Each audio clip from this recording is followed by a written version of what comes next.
कौन कहता है लोग इस देश को हिंदू राष्ट्र बनाना चाहते हैं? सवाल ही नहीं पैदा होता।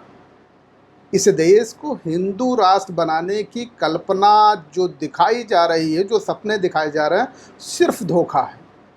धोखा के अलावा कुछ भी नहीं। इस देश को हिंदू राष्ट्र बनाने की कोशिश नहीं की जा रही है। इस देश को ब्राह्मण राज बनाने स्थापित करने की कोशिश की जा रही है। अगर हिंदू राष्ट्र बनाने की कोशिश की जाती तो हिंदू सिरमौर अगर कोई माना जाता है इस देश में, भारत भूमि पे, और उस समय अखंड भारत भूमि पे भी अगर कोई हिंदू सिरमौर माना जाता था, जिन्होंने आदिल शाही सल्तनत को समाप्त किया, हिंदू धर्म की स्थापना की, हिंदू राष्ट्र की परिकल्पना की, हिंदू राष्ट्र बनाया, जब उन्हें भी अपमानित इन्होंने किया तो कैसे आप कह सकते हैं हिंदू राष्ट्र बनाना चाहते हैं? जो भी इस गलतफहमी में पड़ने की ज़रूरत नहीं। ये जो दिखाए जा रहे हैं सपने, ये हिंदू राष्ट्र बनाना चाहते हैं, ये उसी तरह के सपने हैं जिस तरह के सपने दिखाए गए थे कि हर खाते में 15 लाख रुपए आ जाएंगे। ये हिंदू राष्ट्र बनाना नहीं, उसकी कल्पना भी नहीं है। इनके दिमाग में उसकी कल्पना भी नहीं है। इनके दिमाग में अगर कोई कल्पना है तो इस देश को ब्राह्मण राज बनाना है, धूर्त ब्राह्मणों का राज बनाना है।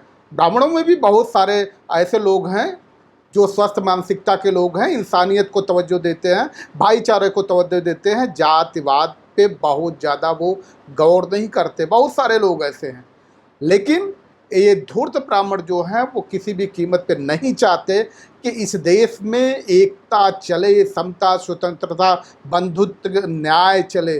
अब हम आपको उदाहरण बता रहे हैं कि हुआ क्या।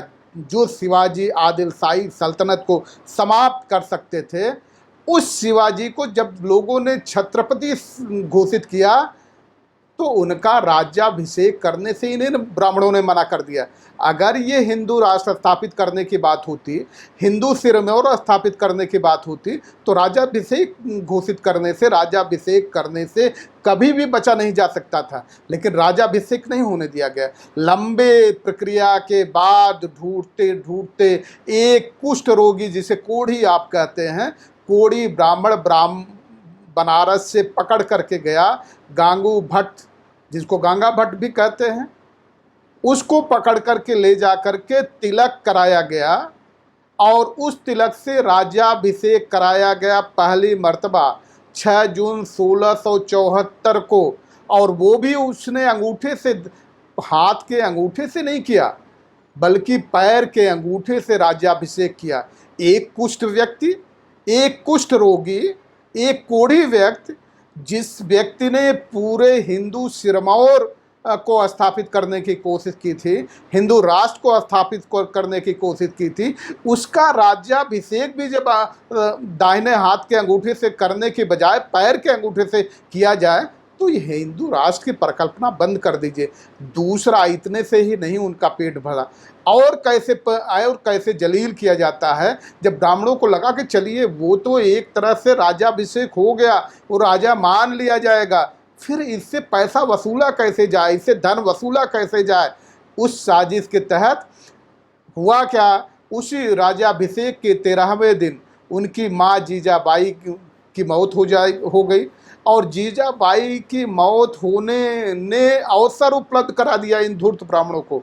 और वो अवसर ये उपलब्ध कराया, उन्होंने ये कहा कि जो राज्याभिषेक आपका हुआ था वो अशुभ नक्षत्र में हुआ था, इसलिए आपकी माता का देहावसान हो गया है, इसलिए फिर से हमें राज्याभिषेक करना पड़ेगा।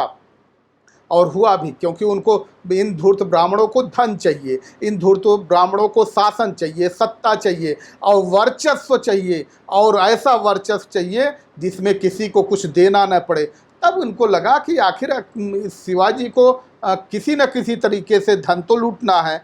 फिर निश्चलपुरी गोस्वामी ने 24 सितंबर 1674 को दूसरी बार राज्याभिषेक किया। और गौर करने की बात यह है कि जब राज्याभिषेक किया गया तो जो राज्याभिषेक करने के पुरस्कार होते हैं उससे 10 गुना ज़्यादा पुरस्कार शिवाजी को देना पड़ा। इसलिए ये बात कही जा रही है और दावे के साथ कही जा सकती है कि ब्राह्मणों को अगर ये कह दीजिए उनके अंदर राष्ट्रभक्ति है, उनके अंदर देशभक्ति है, तो तो ये कभी भी गले से नीचे मत उतारिए। अगर जिस दिन आपने गले से नीचे इसे उतारने की कोशिश की तो इसका मतलब आप समझ लीजिए कि आप अपने आप को धोखा दे रहे हैं, अपने समाज को धोखा दे रहे हैं और उससे बढ़ कर के इस देश को धोखा दे रहे हैं। और इतना ही नहीं, जब मिर्जा राजा जय सिंह ने दिल्ली से पहुंच करके महाराष्ट्र पे आक्रमण कर किया और शिवाजी से लड़ने के मकसद से आगे बढ़े, तो इन ब्राह्मणों को अगर हिंदू धर्म की चिंता होती, हिंदू राष्ट्र की चिंता होती, हिंदू देश की चिंता होती, तो इन ब्राह्मणों को शिवाजी के पक्ष में खड़े हो जाना चाहिए था। लेकिन वो शिवाजी के पक्ष में खड़े होने की बजाय मिर्जा राजा जय सिंह के पक्ष में यज्ञ कर रहे थे, हवन कर रहे थे। और उसी समय शिवाजी की हार होती है, जय सिंह से शिवाजी की हार होती है। उसका भी दामन उस पे भी उनके दामन पे, शिवाजी के दामन पे फिर दाग लगाने की कोशिश की गई कि ब्राह्मणों ने यज्ञ चूंकि जय सिंह के पक्ष में किया, मिर्जा राजा जय सिंह के पक्ष में किया, इसलिए जीत हो गई। हम आपसे फिर यही कहना चाहते हैं, अगर इनके मंत्र में इतनी ताकत होती तो ये अपने मंत्रों से ही सब कुछ करा लेते, फिर आपको धोखा देने नहीं आते, आपसे लड़ने नहीं आते, आपके संगठन को तोड़ने कभी नहीं आते, आपको जलील करने नहीं आते। इसलिए ये कहा जाता है कि इनके अंदर राष्ट्रभक्ति कतई नहीं है, देशभक्ति कतई नहीं है, जरा सा फुट भी राष्ट्रभक्ति और देशभक्ति की नहीं है। अगर कुछ है तो अपना वर्चस्व स्थापित करने की बात है और लोगों को अपने अधीन रखने की सोच है। और वो चाहे छल से हो, चाहे बल से हो, चाहे कल से हो, जिसको पहले परिमार्जित रूप में कहा जाता था साम दाम दंड भेद।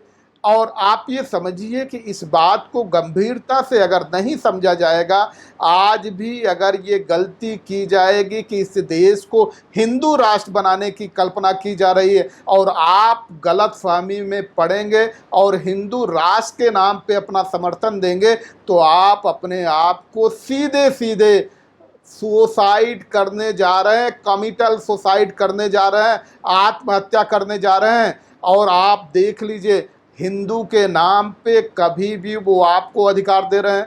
रिजर्वेशन अगर मिला था मंडल कमीशन के आधार पे, पिछड़ों को जो रिजर्वेशन मिला था, क्या वो हिंदू नहीं थे?